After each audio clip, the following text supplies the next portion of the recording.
Hello friends, welcome to study brains. So आज की इस वीडियो में हम पढ़ने वाले हैं सडन स्ट्रेटोस्फेरिक वार्मिंग के बारे में। ये एक ऐसा फिनोमेना है, ज्योग्राफिकल फिनोमेना है जो काफ़ी इंपॉर्टेंट है एग्जाम पर्सपेक्टिव से। तो इसको पहले समझने से पहले काफ़ी हद तक कुछ ऐसे ज्योग्राफिकल फिनोमेना को पहले समझना ज़रूरी है। उसके बाद हम सडन स्ट्रेटोस्फेरिक वार्मिंग को अच्छे से समझ पाएंगे। जैसे कि सडन स्ट्रेटोस्फेरिक वार्मिंग कैसे होता है? जेट स्ट्रीम का वीक हो जाने की वजह से। उसके बाद पोलर वर्टेक्स वीक हो जाता है। जब पोलर वर्टेक्स वीक हो जाता है तो आता है सडन स्ट्रेटोस्फेरिक वार्मिंग वाला कॉन्सेप्ट। तो हमको क्या क्या पढ़ना पड़ेगा? सबसे पहले जेट स्ट्रीम क्या होता है, जेट स्ट्रीम कैसे बनता है। एक बार जेट स्ट्रीम के बारे में पढ़ लिया तो जेट स्ट्रीम वीक कैसे होता है ये हम पढ़ेंगे। उसके बाद फिर नेक्स्ट आता है कि पोलर वर्टेक्स फिर वीक कैसे होता है। इसके बाद फिर पोलर वर्टेक्स कैसे वीक होता है। इसके बाद पोलर वर्टेक्स जब वीक हो जाता है तो नेक्स्ट स्टेप क्या होता है? सडन स्ट्रेटोस्फेरिक वार्मिंग का हो जाना। तो वो हम लास्ट में देखेंगे। तो ये जो कुछ कॉन्सेप्ट्स आपको स्क्रीन में दिख रहे हैं, ये सारी चीज़ें आज हम इस वीडियो में कवर करेंगे। तो पिछले वीडियो में हमने पढ़ा था पोलर वर्टेक्स कैसे बनता है। अगर आपने वो वीडियो नहीं देखा तो I suggest you to watch that video first, क्योंकि उस वीडियो में पोलर वर्टेक्स कैसे बनता है वो मैंने आपको समझाया है। तो ये जो वीडियो है उस वीडियो का कंटिन्यूएशन है। वो अगर आप देख लिए होंगे तो आपको ये वीडियो बेहतर समझ में आ जाएगी। और अगर आपको जानकारी है पोलर वर्टेक्स की तो आप कंटिन्यू कर सकते हैं। आपको बस ध्यान से देखना है, समझना है, पढ़ना है। मैं हैंड रिटन नोट से आपको कुछ चीज़ें पढ़ाऊँगी, जहाँ पे एनिमेटेड डायग्राम से आपको समझाने की कोशिश करूँगी, और कुछ ऐसी जगह पे जहाँ अपने हाथ से अपने हैंड डायग्राम से आपको समझाने की कोशिश करूँगी। तो आपको बस ध्यान से सुनना है, पढ़ना है। आपको बस इतना करना है, पढ़ के समझ के वीडियो को लाइक करना है, शेयर करना है और चैनल को सब्सक्राइब करना है। बस उसके अलावा कुछ नहीं करना। बाकी सारी चीज़ें मैं आपको समझाऊंगी। तो चलिए वीडियो को स्टार्ट करते हैं बिना किसी टाइम गवाए। Let's start the video and happy learning. Okay, so सबसे पहले हमें जानना है कि जेट स्ट्रीम होता क्या है। जेट स्ट्रीम एक अपर एयर सर्कुलेशन है जो कि अपर ट्रोपोस्फेरिक लेवल पे पाया जाता है। ये 4 टाइप के जेट स्ट्रीम होते हैं। 2 पोलर जेट स्ट्रीम होते हैं जो कि नॉर्थ और साउथ पोल्स पे पाए जाते हैं, और 2 सब ट्रॉपिकल जेट स्ट्रीम्स होते हैं जो इक्वेटर के पास पाए जाते हैं। सो ये जो जेट स्ट्रीम है ये सरफेस विंड्स नहीं होती है, ये ऊपर की सतह पे पाई जाने वाली हवाएं होती हैं। अपर ट्रोपोस्फेरिक लेवल पे पाई जाने वाली एयर सर्कुलेशन जो होती है वो है जेट स्ट्रीम। अब जेट स्ट्रीम का एक डायग्राम देख लेते हैं जिससे आपको बेहतर समझ में आ जाएगा। सो जो जेट स्ट्रीम होती है वो कुछ इस तरीके से पूरे अर्थ में बह रही होती है। सरफेस विंड्स नहीं होती हैं, ये ऊपरी सतह पे अपर ट्रोपोस्फेरिक लेवल पे बहती है ये हवाएं। और 2 टाइप की होती है, पोलर जेट स्ट्रीम और सब ट्रॉपिकल जेट स्ट्रीम।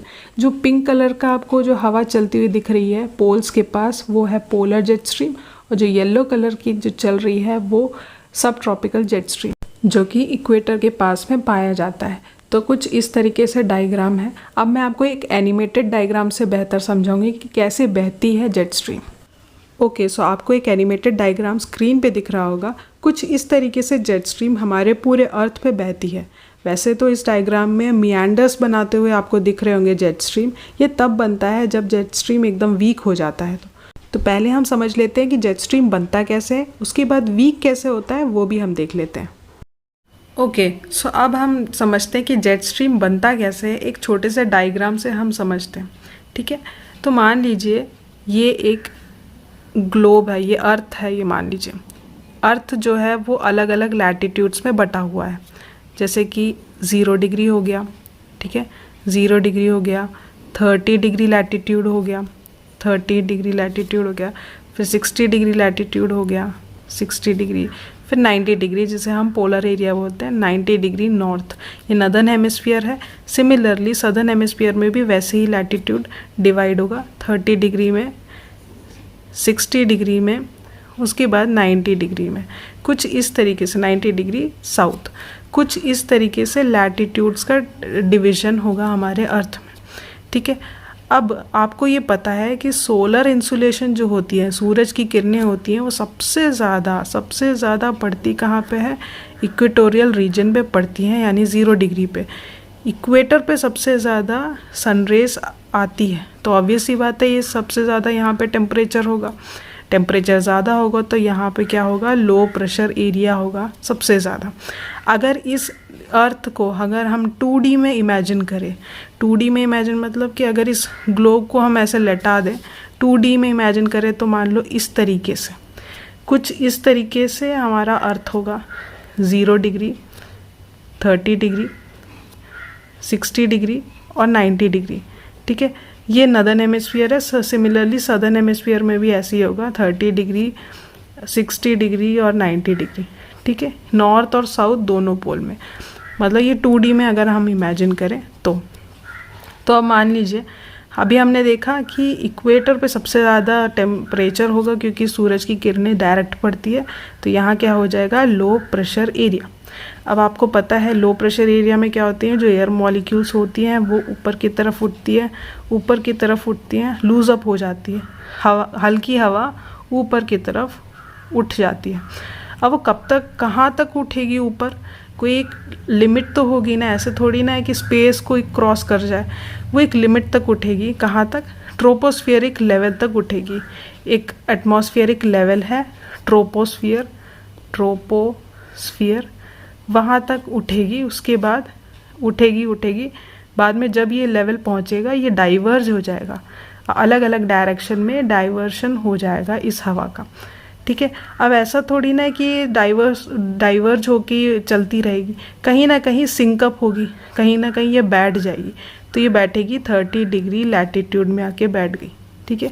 अब जब ये 30 डिग्री लैटिट्यूड में आके बैठ गई तो इसके जो एयर मॉलिक्यूल्स यहाँ पे सबसे ज़्यादा प्रेशर बनाएंगे, यहाँ प्रेशर बनाएंगे तो यहाँ क्या हो जाएगा, हाई प्रेशर एरिया हो जाएगा 30 डिग्री लैटिट्यूड। अब आपको पता है विंड, सरफेस विंड कैसे बहती है, high pressure to low pressure, मतलब हाई प्रेशर से लो प्रेशर वाली एरिया की तरफ बहेगी, ठीक है। और सिमिलरली ये वाली हाई प्रेशर वाली एरिया इस साइड में भी बहेगी, अलग अलग डायरेक्शन में बहेगी। मतलब हाई प्रेशर का तो टेंडेंसी ही होता है डाइवर्ज करना, हवाओं को दूसरे अलग अलग डायरेक्शन में फेंकना, तो मतलब यहाँ पे भी बहेगी और यहाँ पे भी बहेगी, ठीक है। ये होती है सरफेस विंड, सरफेस विंड्स होती है ये जेट स्ट्रीम नहीं होती, ये सरफेस विंड्स होती हैं। ये जो ऊपर वाली जो एयर होती है ये होती है एयर सर्कुलेशन, ठीक है, जो ऊपरी सतह पे बहती है। अब क्या है कि यहाँ पे हाई प्रेशर जो है वो अलग अलग डायरेक्शन में हवाओं को फेंक दी, मतलब भेज दी। अब यहाँ पे भी हो जाएगा लो प्रेशर, क्योंकि ये कन्वर्ज कर रही है ना ये हवा, तो ऑब्वियसली ये भी हो जाएगा लो प्रेशर। और आपको पता है लो प्रेशर क्या करती है, जो एयर मॉलिक्यूल्स है वो ऊपर उठती है, ऊपर उठती जाती है और ये भी बाद में डाइवर्ज होगी। तो एक चीज़ आप नोट ज़रूर कर दीजिएगा कि 0 डिग्री लो प्रेशर की जो एयर मासेस होंगी वो ज़्यादा गर्म होगी कंपैरेटिवली 60 डिग्री लैटिट्यूड के जो लो प्रेशर के एयर मासेस हैं। क्यों? क्योंकि जितना हम इक्वेटर से दूर जाएंगे पोलर एरिया की तरफ, जितना ज़्यादा चलते जाएंगे उतना टेम्परेचर कम होगा। सिमिलरली जितना हम पोलर एरिया से इक्वेटर वाले साइड में आएंगे उतना टेम्परेचर बढ़ेगा, ठीक है, ये आपको पता है। तो ऑब्वियस सी बात है जो 0 डिग्री के जो लो प्रेशर में जो एयर मॉलिक्यूल्स हैं जो ऊपर की तरफ उठी हैं वो ऑब्वियसली ज़्यादा गर्म होंगे कंपैरेटिवली 60 डिग्री लैटिट्यूड के लो प्रेशर के जो एयर मास हैं।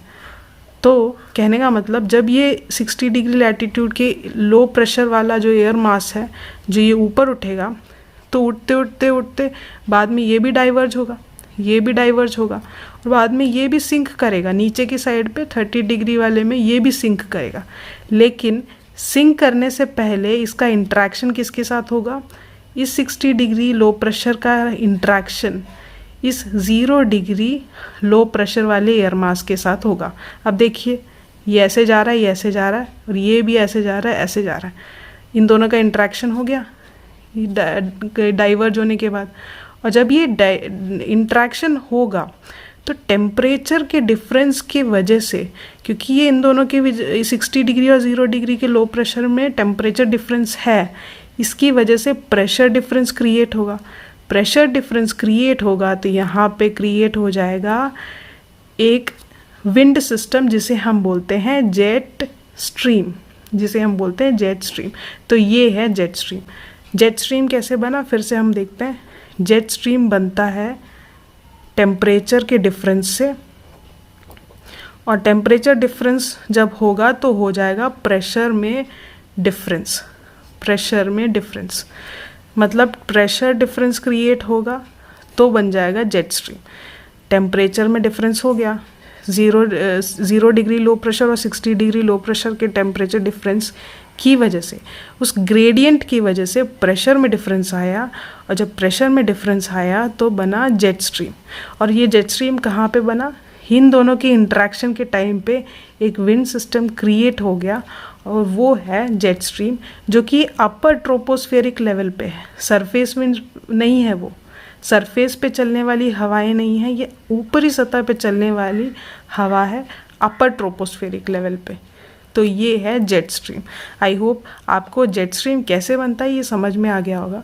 जेट स्ट्रीम, चाहे आपने अभी पढ़ा था थोड़ी देर पहले कि 4 टाइप के जेट स्ट्रीम होते हैं, 2 पोलर जेट स्ट्रीम होते हैं और 2 सब ट्रॉपिकल जेट स्ट्रीम होते हैं। मतलब चाहे ये पोल्स पे बने, चाहे ये सब ट्रॉपिकल एरिया में बने, बनता जेट स्ट्रीम इस तरीके से, टेम्परेचर में डिफरेंस और प्रेशर में डिफरेंस होने की वजह से जेट स्ट्रीम बनता है। ठीक है, ओके। सो जो मैंने आपको समझाया वही इस डायग्राम में दिखाया है। आपके बेटर अंडरस्टैंडिंग के लिए मैंने ये डायग्राम रखा है कि 2 सेल के बीच में प्रेशर डिफरेंस, टेम्परेचर डिफरेंस की वजह से प्रेशर डिफरेंस हुआ, और उसके वजह से एक स्ट्रीम डेवलप हुआ जिसे हम कहते हैं जेट स्ट्रीम। जो वाइट कलर से आपको दिख रहा होगा वो है जेट स्ट्रीम। अब जितना ज़्यादा टेम्परेचर में डिफरेंस होगा, जितना ज़्यादा टेम्परेचर में डिफरेंस होगा उतना ज़्यादा प्रेशर में भी डिफरेंस होगा। ठीक है, जितना ज़्यादा टेम्परेचर में डिफरेंस होगा उतना ज़्यादा प्रेशर में भी डिफरेंस होगा, और उतना ज़्यादा स्ट्रॉन्ग जेट स्ट्रीम बनेगा। ठीक है, उतना ज़्यादा स्ट्रॉन्ग जेट स्ट्रीम बनेगा। ओके, सो जो टेम्परेचर डिफरेंस हो गया, प्रेशर डिफरेंस हो गया, जो ग्रेडियंट जो वर्ड होता है उससे आप क्या समझते हो? एक एग्जांपल से मैं आपको समझाती हूँ जिससे आपको बेहतर अच्छे से समझ में आ जाएगा। मान लीजिए हम 2 या 3 एग्जाम्पल लेते हैं। मान लीजिए ये जो सरफेस है, ये एक सरफेस है मान लो। ठीक है, ये एक सरफेस है, इसमें मान लीजिए हाई प्रेशर वाली कंडीशन है जिसमें एयर मॉलिक्यूल्स बहुत ज़्यादा भर के पड़े हुए हैं, बहुत ज़्यादा भरे हुए हैं, एयर मॉलिक्यूल्स बहुत ज़्यादा है। ठीक है, और यहाँ पे है लो प्रेशर, मान लो लो प्रेशर वाली एरिया है मान लो। तो अब क्या होगा कि इस एयर मॉलिक्यूल्स बहुत ज़्यादा हैं, इस वजह से क्या होगा कि उतनी स्पीड से ये बाहर एयर मॉलिक्यूल्स फेंकेंगे लो प्रेशर की तरफ, तो मतलब स्पीड इसकी ज़्यादा होगी, स्पीड इसकी बहुत ज़्यादा होगी। ठीक है, सेकेंड केस में हम ले लेते हैं कि हाई प्रेशर वाली कंडीशन में एयर मॉलिक्यूल्स तो है बट कंपैरेटिवली थोड़े कम है, इससे ज़्यादा नहीं है, कम है, और यहाँ पे लो प्रेशर है मान लो।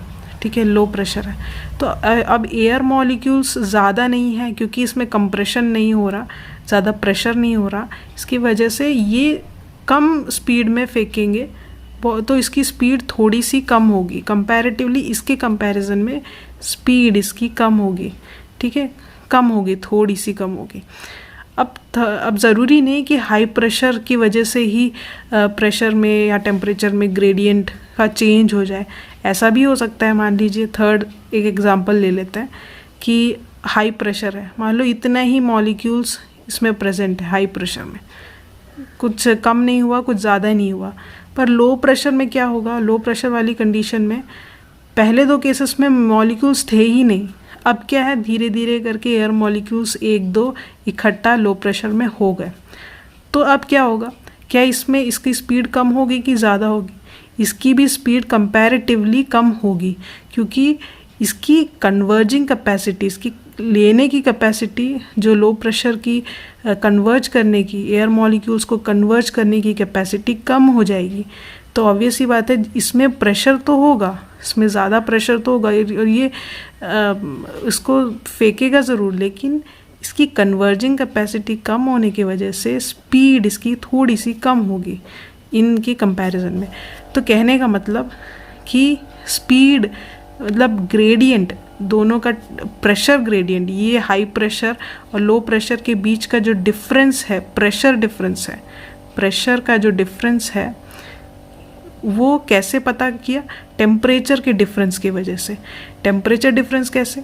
मान लो हाई प्रेशर में एयर मॉलिक्यूल्स बहुत ज़्यादा कैसे भर गए, जस्ट बिकॉज यहाँ का टेम्परेचर बहुत ही कम होगा, बहुत ही एक्सट्रीम कोल्ड क्लाइमेटिक कंडीशन होगा, तो होगा क्या कि टेम्परेचर बहुत ज़्यादा कम होगा, तभी तो ये ज़्यादा से ज़्यादा जो एयर मॉलिक्यूल्स है वो सिंक होंगे और भी ज़्यादा प्रेशराइज करेंगे। जितना ज़्यादा एयर मॉलिक्यूल्स होंगे उतना हाई प्रेशर होगा, जितना हाई प्रेशर होगा उतनी स्पीड में ये हवाओं को लो प्रेशर की तरफ फेंकेगा। अब क्या सेकंड कंडीशन में थोड़ा सा कम टेम्परेचर, मतलब टेम्परेचर तो कोल्ड है, कंपैरेटिवली कम कोल्ड है, मतलब कोल्ड तो है लेकिन इसके कंपैरिजन में थोड़ा सा टेम्परेचर ज़्यादा है, मतलब कम ठंडा है। तो इसमें क्या होगा कि इसकी जो एयर मॉलिक्यूल्स है वो कम प्रेशर करेंगे, कम मतलब हाई प्रेशर होगा, हाई प्रेशर कम पड़ेगा तो होगा क्या कि जो विंड्स होंगी वो लो प्रेशर की तरफ स्पीड इसकी थोड़ी सी कम होगी, तो मतलब प्रेशर डिफरेंस क्या होगा, थोड़ा कम हो जाएगा टेम्परेचर की वजह से। थर्ड वाले सिचुएशन को देखिए, हाई प्रेशर में तो एयर मॉलिक्यूल्स वैसे के वैसे ही हैं, लेकिन लो प्रेशर में थोड़े थोड़े एयर मॉलिक्यूल्स भरने लगे हैं। दैट मीन्स लो प्रेशर का जो टेम्परेचर है वो चेंज हो गया, कम गर्म हो गया low pressure, that means speed भी इसका कम हो जाए।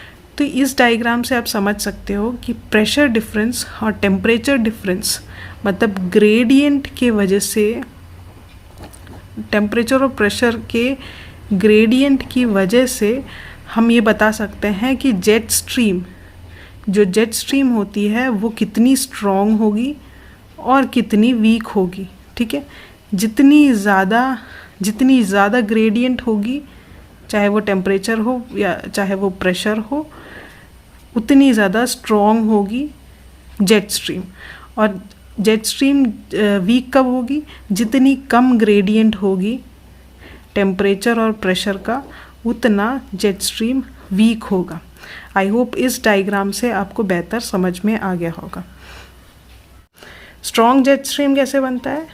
जितना ज़्यादा टेम्परेचर का डिफरेंस हो, जितना ज़्यादा टेम्परेचर का ग्रेडियंट हो, उतना ज़्यादा प्रेशर का डिफरेंस होगा, ना ज़्यादा प्रेशर का ग्रेडियंट होगा। ग्रेडियंट और डिफरेंस दोनों एक ही है, और जितना ज़्यादा होगा उतना ज़्यादा स्ट्रॉन्ग जेट स्ट्रीम बनेगा। ये आपको नोट करना है। ठीक है, अब जेट स्ट्रीम वीक कैसे होता है? जेट स्ट्रीम वीक कैसे होता है अभी हमने पढ़ा था, अभी हम नेक्स्ट टॉपिक पढ़ेंगे कि जेट स्ट्रीम का वीक कैसे हो जाता है। टेम्परेचर डिफरेंस कम होगा जितना, तो उससे क्या होगा, प्रेशर में भी, प्रेशर के डिफरेंस में भी कमी देखने को मिलेगी। और जब टेम्परेचर डिफरेंस कम होगा, प्रेशर डिफरेंस कम होगा, तो उसकी वजह से क्या होगा, वीक जेट स्ट्रीम देखने को मिलेगा, वीक जेट स्ट्रीम देखने को मिलेगा। ठीक है, स्ट्रॉन्ग जेट स्ट्रीम का मतलब ज़्यादा टेम्परेचर का डिफरेंस, ज़्यादा प्रेशर का डिफरेंस, मतलब ज़्यादा ग्रेडियंट होना, ज़्यादा डिफरेंस होने से स्ट्रॉन्ग जेट स्ट्रीम बनता है। जबकि कम टेम्परेचर डिफरेंस और कम प्रेशर डिफरेंस, मतलब कि कम ग्रेडियंट होने की वजह से वीक जेट स्ट्रीम बनता है। ये तब होता है जब कोई जगह पे ग्लोबल वार्मिंग हो जाए, तो कोई पर्टिकुलर एरिया में टेम्परेचर बढ़ जाता है, तो उससे क्या है कि टेम्परेचर और प्रेशर में डिफरेंसेस आते हैं, कम हो जाता है डिफरेंस, तो उस वजह से वीक होता है। अब हम पढ़ेंगे कि वीक जेट स्ट्रीम के होने की वजह से पोलर वर्टेक्स कैसे वीक हो जाता है। एक डायग्राम से समझते हैं कि पोलर वर्टेक्स कैसे वीक होता है इससे। ओके, आपको दो डायग्राम दिख रहे होंगे, दो सिनेरियोस है एक्चुअली में, ध्यान से सुनिएगा। पहले में स्ट्रॉन्ग जेट स्ट्रीम बह रहा है और दूसरे वाले डायग्राम में वीक जेट स्ट्रीम बह रहा है। होता क्या है, जब जेट स्ट्रीम बहता है, स्ट्रॉन्ग तरीके से जेट स्ट्रीम बहता है, तो जेट स्ट्रीम के बीच में पोलर वर्टेक्स बनता है, मतलब स्ट्रेटोस्फेरिक लेवल में ही बनता है पोलर वर्टेक्स। हमने पिछले वीडियो में पढ़ा था कैसे बनता है पोलर वर्टेक्स। तो स्ट्रीम, जो जेट स्ट्रीम होती है, एज अ बाउंड्री चारों तरफ एक चक्कर लगाती है पोलर वर्टेक्स की। और जब ये स्ट्रॉन्ग रहती है जेट स्ट्रीम, तो पोलर वर्टेक्स कंसंट्रेटेड रहती है, स्टेबल रहती है, वो फैलती नहीं है, बीच में ही रहती है। अब जब जेट स्ट्रीम वीक हो जाती है, प्रेशर डिफरेंस, टेम्परेचर डिफरेंस की वजह से वीक हो जाती है, तो कुछ इस टाइप से सेकेंड डायग्राम में देखिए मियांडर्स बनाने लगती है, तो उसका मतलब वीक जेट स्ट्रीम होने लगी है। सो आप इमेजिन करिए कि जब वीक जेट स्ट्रीम होता है तो वो एक टाइप का लूज अप हो गया, स्ट्रॉन्ग नहीं रहा, तो उसका मतलब पोलर वर्टेक्स स्टेबल नहीं रहता। पोलर वर्टेक्स को ये मौका मिल जाता है कि वो लोअर लैटिट्यूड्स की तरफ फैल जाए, क्योंकि वो लूज़ हो गया। एक तरीके से इमेजिन करिए कि जेट स्ट्रीम वीक हो गया, मियांडर्स टाइप के बनाने लगे, तो जो कंसंट्रेटेड पोलर वर्टेक्स था वो नीचे लोअर लैटिट्यूड्स की तरफ फैलने लगे। अब जब ये पोलर वर्टेक्स नीचे लैटिट्यूड्स की तरफ फैलेगा तो पोलर से आने वाली ठंडी हवाएं नीचे लोअर लैटिट्यूड वाली कंट्रीज़ में भी आएंगी, वहाँ का टेम्परेचर और भी कम हो जाएगा। जब और कम हो जाएगा तो और भी ज़्यादा कोल्ड क्लाइमेटिक कंडीशन देखने को मिलेगा जो लोअर लैटिट्यूड्स वाले कंट्रीज़। सो इससे होता क्या है, ग्लोबल कूलिंग जैसी कंडीशन हमको देखने को मिलती है पोलर वर्टेक्स के वीक हो जाने के बाद। तो पोलर वर्टेक्स तो वीक हो गया, इससे हुआ क्या, ग्लोबल कूलिंग हो गई। तो सिर्फ ग्लोबल कूलिंग ही नहीं, एक और सिनेरियो है, एक और फिनोमिना है जो पोलर वर्टेक्स के वीक हो जाने के बाद होता है, उसे हम कहते हैं ओजोन लेयर की रिकवरी करना। तो वो कैसे होता है पोलर वर्टेक्स के वीक हो जाने के बाद? अब हम देखते हैं कि ओजोन लेयर कैसे रिकवर होता है। ओके, सो हमने काफ़ी बार पढ़ा है, न्यूज़पेपर वगैरह में पढ़ा है, पिछले कुछ दिन पहले, कुछ टाइम पहले ओजोन लेयर में रिकवरी हमको देखने को मिली है। तो ओजोन, जो हमारा ओजोन है, ओजोन लेयर, वो रिकवर हो रहा है। वो कैसे हो रहा है? हमने एमिशंस तो कम नहीं किए, हमने एमिशंस तो वैसे के वैसे ही कंटिन्यू रखे, वो कम नहीं हुए। पर फिर भी रिकवरी कैसे हो रही है? ये रिकवरी इसलिए हो रही है जस्ट बिकॉज कि पोलर वर्टेक्स जो होती है ना, जो पोलर वर्टेक्स, वो स्टेबल नहीं रहा, वो पोलर वर्टेक्स स्टेबल नहीं रहा, वो वीक हो गया। वीक कैसे हुआ? अभी हमने एक डायग्राम से समझा ना कि पोलर वर्टेक्स कैसे वीक होता है। जब जेट स्ट्रीम जो है, जेट स्ट्रीम जो है वो वीक हो जाती है। जब जेट स्ट्रीम वीक हो जाती है तो पोलर वर्टेक्स को ये मौका मिल जाता है कि वो स्टेबल ना रहे, वो लोअर लैटिट्यूड्स में फैल जाए। तो इससे क्या होगा कि पोलर वर्टेक्स जो है वो वीक हो गया। ठीक है, अब पोलर वर्टेक्स में हमने पिछले वीडियो में क्या पढ़ा था कि पोलर वर्टेक्स में पाए जाते हैं पोलर स्ट्रेटोस्फेरिक क्लाउड्स, क्योंकि मतलब बाद में क्या होते हैं कि साइक्लोनिक कंडीशन बन जाती है और साइक्लोनिक कंडीशन के बाद में एक क्लाउड फॉर्मेशन हो जाता है जिसे हम कहते हैं पोलर स्ट्रेटोस्फेरिक क्लाउड्स। ठीक है, उस बादल में क्या होते हैं, आइस क्रिस्टल्स होते हैं, और वो आइस क्रिस्टल्स में क्या पाए जाते हैं, HNO3। ठीक है, HNO3 जहाँ की कंपोजिशन पाई जाती है। यहाँ तक हमने पिछले वीडियो में पढ़ा था। अब होता क्या है कि ये स्टेबल कंडीशन में, पोलर वर्टेक्स जब स्टेबल होगा तभी ये क्लाउड बनेगा, तभी ये पोलर स्ट्रेटोस्फेरिक क्लाउड्स बनेंगे, और जब ये बादल बनेंगे तभी HNO3 नाम की कंपोजिशन बनेगी। अब ये स्टेबल ही नहीं है, ये वीक हो चुका है, तो मतलब ये क्लाउड फॉर्मेशन तो होगा नहीं।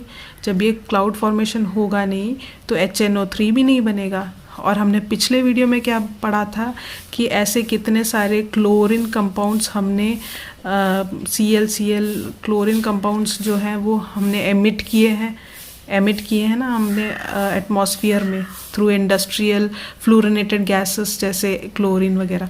और वो क्लोरीन क्या करते हैं, एटमॉस्फेयर में ClO बना देते हैं। पिछले वीडियो में हमने पढ़ा था ClO बना दिया, फिर ClNO3 नाम के कॉम्पोजिशन बना दिया। बहुत सारे ऐसे कॉम्पोजिशंस बनाते हैं ये क्लोरीन कंपाउंड्स, जो ऑक्सीजन एटम्स होते हैं उसके साथ कंबाइन करके ClO बना दिया, फिर ClNO3 बना दिया। तो ये सारे कंपाउंड्स अवेलेबल है एटमॉस्फेयर में। तो हमने क्या पढ़ा था कि HNO3 जब होगा, जो क्लाउड्स में पाए जाने वाले HNO3 हैं, उसके जो NO3 कंपाउंड्स हैं, मतलब ये वाला जो NO3 कंपाउंड है वो इसके साथ चला जाएगा और Cl को फ्री कर देगा। फिर ये वाला Cl को जब फ्री कर देगा तो ये वाला Cl और भी ऑक्सीजन कंपाउंड्स को ढूंढेगा और वो ClO बनाएगा। बाद में क्या होगा, ओजोन को ये मौका ही नहीं मिलेगा कि ये ओजोन बना पाए। ठीक है, इससे क्या होगा, ओजोन डिप्लीशन और भी ज़्यादा बढ़ जाएगा। ठीक है, ये पिछले वीडियो में हमने कवर किया था। तो मतलब HNO3 के साथ ये NO3 कंपाउंड चला जाएगा और Cl फ्री हो जाएगा, और ये ऑक्सीजन एटम्स और ढूंढेंगे और ClO बनाएंगे, और ClO जितना ज़्यादा बनाएगा तो वो और भी ज़्यादा ओजोन के लेयर को डिप्लीट करेगा। ये हमने पिछले वीडियो में पढ़ा था। लेकिन जब ये बादल ही नहीं बन रहा, जब ये HNO3 ही नहीं बन रहा, तो मतलब ये जो Cl कंपाउंड्स हैं जिसके साथ ये NO3 जुड़े हुए हैं, जिसके साथ ऐसे कंपाउंड्स जुड़े हैं, ये फ्री नहीं हो पाएंगे, ये एंगेज ही रह जाएंगे। इससे वजह से Cl फ्री नहीं होंगे, और ये Cl जब फ्री नहीं होंगे तो और भी ऑक्सीजन कंपाउंड्स ढूंढेंगे नहीं, और ओजोन की डिप्लीशन होगा नहीं। तो ये रीज़न है कि पोलर वर्टेक्स जब वीक होता है, तो क्लाउड नहीं बनते, और इसकी वजह से HNO3 भी नहीं बनता। जब HNO3 नहीं रहते तो ऐसे कंपाउंड्स के साथ ये नहीं जाते, रिएक्ट नहीं करते, जिसकी वजह से Cl फ्री होके ओजोन को और भी ज़्यादा डिप्लीट करे, तो ये कम हो जाते हैं डिप्लीशन। तो हमको क्या देखने को मिलता है? ओजोन लेयर की रिकवरी देखने को मिलती है। हमने एमिशन को कम नहीं किया, हमने एमिशन तो वैसे ही किया, लेकिन हुआ क्या कि ये जो नेचुरल प्रोसेस है सडन स्ट्रेटोस्फेरिक क्लाउड्स का बनना, ये नहीं बन पाया। ये बन क्यों नहीं पाया? जस्ट बिकॉज कि जेट स्ट्रीम जो है वो वीक हो गई। जेट स्ट्रीम वीक कैसे हो गई? जेट स्ट्रीम वीक हो गई टेम्परेचर और प्रेशर डिफरेंस की वजह से। डिफरेंस और ग्रेडियंट जब कम हो गया तब उसकी वजह से ये वीक हो गया। अब ये प्रेशर और टेम्परेचर डिफरेंस कैसे कम हो गया? हमने कहीं ग्लोबल वार्मिंग की होगी, ग्लोबल वार्मिंग जैसे सिनेरियोस, जैसे कि कहीं पे एमिशन किया होगा, तो जहाँ एमिशन किया होगा ग्रीन हाउस गैसेस वगैरह के एमिशन करने की वजह से ग्लोबल वार्मिंग जैसी कंडीशन हो गई, टेम्परेचर बढ़ गया कहीं का। जब टेम्परेचर बढ़ गया तो मतलब एक जगह का टेम्परेचर बढ़ गया तो दूसरे टेम्परेचर के कंपैरिजन में डिफरेंस तो कम हो गया ना, डिफरेंस कम हो गया, उसके हिसाब से प्रेशर भी कम हो गया होगा, तो जेट स्ट्रीम वीक हो गया। कहने का मतलब ले दे के हमने एमिशंस, अगर हम एमिशन करेंगे तो ग्लोबल वार्मिंग होगा, जेट स्ट्रीम वीक होगा, जेट स्ट्रीम वीक हो गई तो पोलर वर्टेक्स भी वीक हो गई, और उसके पोलर स्ट्रेटोस्फेरिक क्लाउड्स भी नहीं बन पाए, जिससे ओजोन लेयर की रिकवरी हो गई। ये एक शॉर्ट टर्म का एक राहत मिल गया, बट इसका डिसएडवांटेज ये है कि हमने ज्योग्राफिकल फिनोमिना जैसे पोलर वर्टेक्स और पोलर स्ट्रेटोस्फेरिक क्लाउड्स का बनना, हमने उस पर छेड़छाड़ी की, क्योंकि जेट स्ट्रीम वीक हो गया। वीक कैसे हुआ? हमने कुछ ऐसे एमिशंस किए ग्रीन हाउस के, जिसकी वजह से ग्लोबल वार्मिंग हुई, टेम्परेचर डिफरेंस कम हो गया, जिसकी वजह से जेट स्ट्रीम वीक हो गया, और पोलर वर्टेक्स और पोलर स्ट्रेटोस्फेरिक क्लाउड्स जैसे फिनोमिना, नेचुरल एग्जिस्टिंग फिनोमिना में छेड़छाड़ हमको देखने को मिला।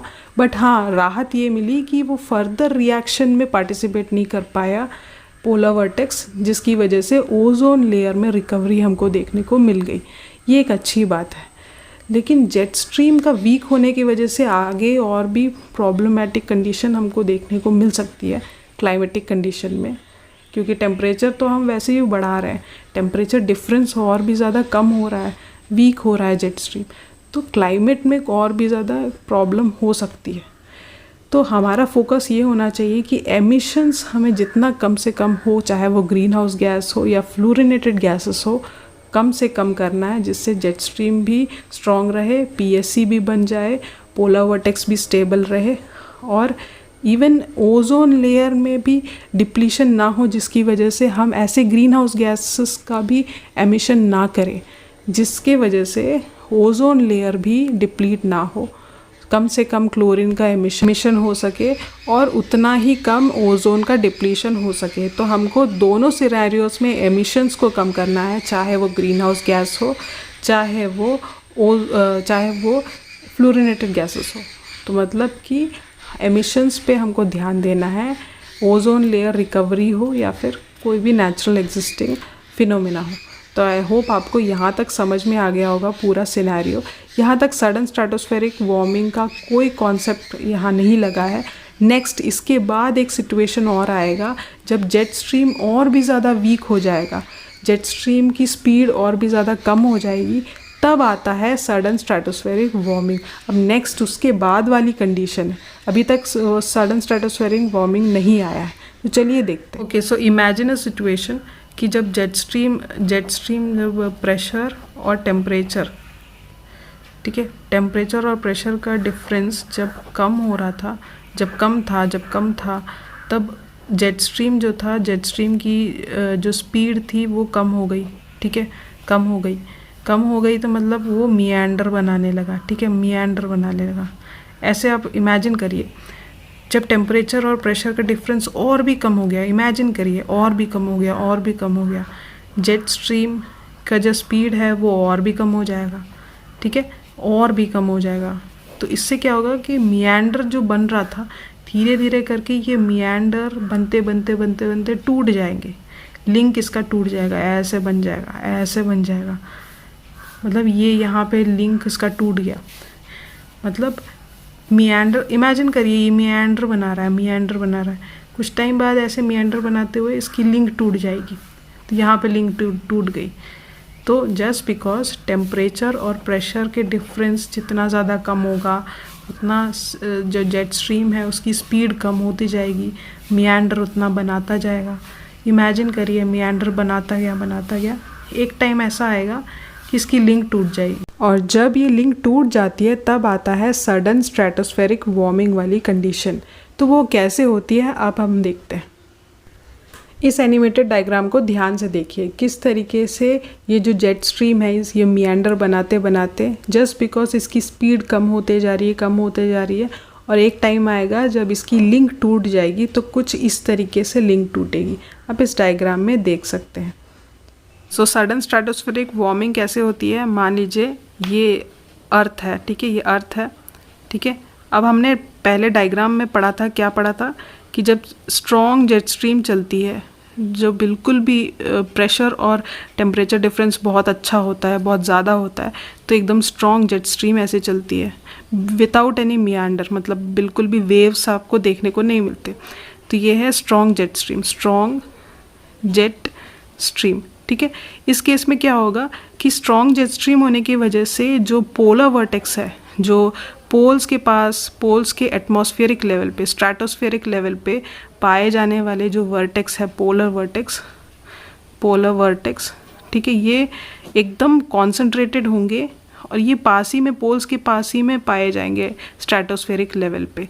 यहीं पे बादल बनेंगे और वो PSC पोलर स्ट्रेटोस्फेरिक क्लाउड्स बनेंगे, और यही सब होगा फिनोमेना, ठीक है, जब ये स्ट्रॉन्ग जेट स्ट्रीम होंगे। अब होगा क्या कि जब ये वीक होने लगेंगे जेट स्ट्रीम, यही जेट स्ट्रीम मान लो वीक हो रहे हैं ड्यू टू मतलब टेम्परेचर डिफरेंस, प्रेशर डिफरेंस के कम हो जाने की वजह से, ये जब वीक हो रहे हैं तो कुछ मिएंडर, कुछ वेव्स टाइप के बनाने लगेंगे। यही जेट स्ट्रीम वेव्स टाइप के बनाएंगे, कुछ इस तरीके से बनाने लगेंगे। आपने डायग्राम में देखा होगा, मैंने आपको दिखाया था पहले, तो ऐसे बन गए, ठीक है। अब इमेजिन कि जब ये वीक हो जाता है jet stream, weak jet stream, तो इस कंडीशन में क्या होगा, पोलर वर्टेक्स जो ऊपर में कॉन्सेंट्रेटेड था, इसको नीचे मतलब नीचे पेनिट्रेट होने में, मतलब नीचे की तरफ फैलने में, लोअर लैटिट्यूड्स पे आने के लिए मौका मिल जाता है। तो ये भी आपने पढ़ लिया। अब होता क्या है, ये तो फिर भी ठीक है, लेकिन अब इसके बाद इंटेंस कंडीशन और कैसी आती है, और भी ज़्यादा जेट स्ट्रीम वीक हो जाती है। मान लो और भी ज़्यादा वीक हो गई ड्यू टू टेम्परेचर और प्रेशर डिफरेंस की कम हो जाने की वजह से। तो उससे क्या होगा, ये मिएंडर अभी बना रही है, बाद में क्या होगा, यही मिएंडर बनने के बाद धीरे धीरे और भी मिएंडर बन के इसकी लिंक टूट जाएगी, कुछ ऐसी बन जाएगी, ऐसे जेट स्ट्रीम हो जाएंगे, ठीक है। ये मैं 3 कंडीशन बता रही हूँ एक ही डायग्राम में, आप इमेजिन करिएगा। तो मतलब कुछ इस टाइप की बन जाएगी जेट स्ट्रीम, मतलब टूट जाएगी इसकी link. So imagine a situation कि जो स्ट्रॉन्ग जेट स्ट्रीम था, तो पोलर वर्टेक्स एकदम कॉन्सेंट्रेटेड था, क्योंकि स्ट्रॉन्ग जेट स्ट्रीम होने की वजह से as a boundary, polar vortex का एज अ बाउंड्री काम करता था, ठीक है। लेकिन जैसे जैसे वो वीक होता गया, पोलर वर्टेक्स फैलता गया, वो भी वीक होता गया, पोलर वर्टेक्स भी वीक हो गया। मतलब पहले तो ये पोलर वर्टेक्स फैल गया, फिर बाद में जब इसकी लिंक टूट गई, मतलब जेट स्ट्रीम वीक और भी ज़्यादा हो गई, तब इसकी लिंक टूट गई। तो इमेजिन अ सिचुएशन की बाउंड्री, जो जेट स्ट्रीम ऐसे बाउंड्री काम करती थी, ये बाउंड्री ही टूट गई, तो पोलर वर्टेक्स एकदम से गिर जाएगा, एकदम से नीचे की तरफ गिर जाएगा। और जब भी कोई चीज़ नीचे गिरती है तो एयर मॉलिक्यूल्स जो होंगी वो एकदम से कंप्रेस हो जाएगी। जब एयर मॉलिक्यूल्स कंप्रेस हो जाएगी तो एयर मॉलिक्यूल्स की जो मतलब टेम्परेचर होगा वो भी बढ़ जाएगा। तो सिमिलरली होगा क्या कि पोलर वर्टेक्स की जो एयर मॉलिक्यूल्स हैं वो एकदम से नीचे की तरफ गिरेगी, सडनली नीचे की तरफ गिरेगी, और जो एयर मॉलिक्यूल्स हैं वो गर्म हो जाएगी, और वहाँ पे क्या देखने को मिलेगा, टेम्परेचर ज़्यादा देखने को मिलेगा, ज़्यादा। इससे क्या होगा, सडन स्ट्रेटोस्फेरिक वार्मिंग नाम की कॉन्सेप्ट आपको पढ़ने को मिलेगा। मतलब सडन का मतलब क्या होता है, अचानक से स्ट्रेटोस्फेरिक लेवल पे स्ट्रेटोस्फेरिक लेवल पे पाने वाली वार्मिंग को हम बोलेंगे सडन स्ट्रेटोस्फेरिक वार्मिंग। ठीक है, ये क्यों होता है, पोलर वर्टेक्स के अचानक से गिर जाने की वजह से कंप्रेशन जब होता है एयर मॉलिक्यूल्स में और टेम्परेचर बढ़ जाता है, सडनली गिर जाता है, स्ट्रेटोस्फेरिक लेवल पे वार्मिंग देखने को मिलता है, इसलिए हम इसको बोलते हैं sudden stratospheric warming. So I hope ये जो डायग्राम है ये आपको इससे समझ में आ गया होगा कि एक जेट स्ट्रीम के वीक हो जाने की वजह से पहले ये पोलर वर्टेक्स फैल जाता है, ये भी वीक हो जाता है, और बाद में और भी जितना ज़्यादा जेट स्ट्रीम वीक होता गया तो बाद में सडन स्ट्रेटोस्फेरिक वार्मिंग टाइप की कंडीशन आपको देखने को मिल जाएगी। तो ये है sudden stratospheric warming. I hope आज लास्ट तक आपने अगर मेरा वीडियो देखा होगा तो सारे कॉन्सेप्ट्स आपको समझ में आ गए होंगे। ये जो सारे कॉन्सेप्ट्स हैं ये किताबों में लिंक की तरह, मतलब लिंक जैसे नहीं दी गई, कुछ ऐसे बुक्स में दिए गए हैं। मैंने आपको सारी लिंक करके प्रोवाइड की है इस वीडियो में। सो अगर आपको मेरी मेहनत सच में पसंद आ रही है तो प्लीज़ यार लाइक कर दीजिएगा वीडियो, शेयर कर दीजिएगा वीडियो, और चैनल को सब्सक्राइब ज़रूर कर दीजिएगा, क्योंकि मैं आपको और भी बेहतर से बेहतर कंटेंट प्रोवाइड करके दूँ। तो अगर सच में आपको पसंद आया तो लाइक, शेयर और सब्सक्राइब ज़रूर कर दीजिएगा। आज के वीडियो में बस इतना ही।